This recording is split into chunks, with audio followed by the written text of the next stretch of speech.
এই কোৱেশ্চনটোত কি দিছে সিম্পলিফাই দ্য ফলোইং এটো কি দিছে 2x minus 3y minus 2x minus bracket y minus x এনেকুৱা যদি প্ৰবলেম দিয়া থাকে তেতিয়া হলে সলভ কৰাৰ আগত আমি সদায় সৰু বিলাক সোৱা এটো এটা ডাঙৰ বন্ধনী তাৰে মাজত এটো এটা বন্ধনী তাৰে মাজত এটো এটা বন্ধনী সদায় আমি সৰুৰ পৰা আমি প্ৰবলেম বিলাক আমি সলভ কৰিম প্ৰথমতে আমি সলিউশনত আমি প্ৰবলেমটো কি দিছে হেতু আমি পাতি লৈছো বঢ়িয়াকে 2x minus ডাঙৰ বন্ধনীটো দি দিছো 5y minus এটো এটা সেমি বন্ধনী 2x minus এই সৰু বন্ধনীটো লৈ লৈছো y minus x এটা বন্ধনী ডাঙৰ বন্ধনী প্ৰথমতে আমি এইখিনি সলভ কৰিম এইখিনি সলভ কৰাৰ ক্ষেত্ৰত বাকিখিনি আমি সেম ৰাখিম 2x minus এইখিনি যেনেকৈ আছে তেনেকৈ থাকিব দিও এতিয়া 5y minus ডাঙৰ বন্ধনীটো থাকক 2y এতিয়া এইখিনি সলভ কৰিম minus plus plus e minus e minus y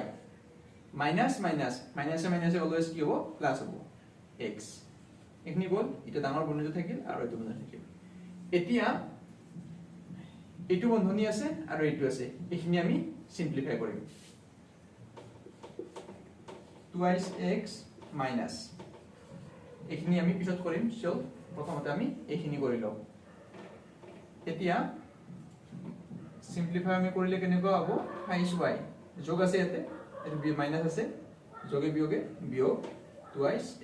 এতে বিয়োগ অৰ্থাৎ বিয়োগে বিয়োগে কি হ'ব যোগ y এতে আছে বিয়োগ এতে আছে যোগ যোগে বিয়োগে বিয়োগ x সলভ হৈ গ'ল এতিয়া আমি আকৌ ডাঙৰ বন্ধনী দি থৈছো এতিয়া এইখিনিৰ লগত এইখিনি আমি সিম্পলিফাই কৰিম তো কেনেকুৱা হ'ব এটো 2x minus এর আগত এখন মানে যোগ আছে গতিকে যোগে বিয়োগে বিয়োগ 5y এতে বিয়োগে বিয়োগে যোগ কিমান হ'ব 2x এতে যোগ আৰু বিয়োগ আছে যোগে বিয়োগে সদায় বিয়োগ হয় কি হ'ব এটো y এটো বিয়োগ বিয়োগে বিয়োগে সদায় কি হ'ব যোগ হয় x এতিয়া চাই লোৱা x খিনি কিমান আছে আৰু y কিমান আছে x চাই লোৱা এতে দুটা আছে এতে দুটা আছে এতে এটা আছে গতিকে 2 2 4 4 1 5 গতিকে x খিনি আমি একটা ফাৰ কৰি লিখিম 5x এতিয়া মাইনাস কি আছে এতেও মাইনাস 5y এতেও মাইনাস y গতিকে টোটাল কিমানটা মাইনাস y আছে minus 4y 5x minus 4y এটোই হ'ব সলভ তো বুজি পালে এনেকৈ আমি সিম্পলিফাই কৰিব লাগিব প্ৰথমতে আমি সৰু বন্ধনীটো মুকলি কৰি লওঁ তাৰ পিছত আমি ডাঙৰ বন্ধনীটো মুকলি কৰিম তাৰ পিছত আমি ডাঙৰ বন্ধনীটো সদায় মানে সৰুৰ পৰা আমি ডাঙৰলৈকে হেৰি কৰাৰ পিছত আমি প্ৰবলেমটো এনেকৈ সলভ কৰিব পাৰিম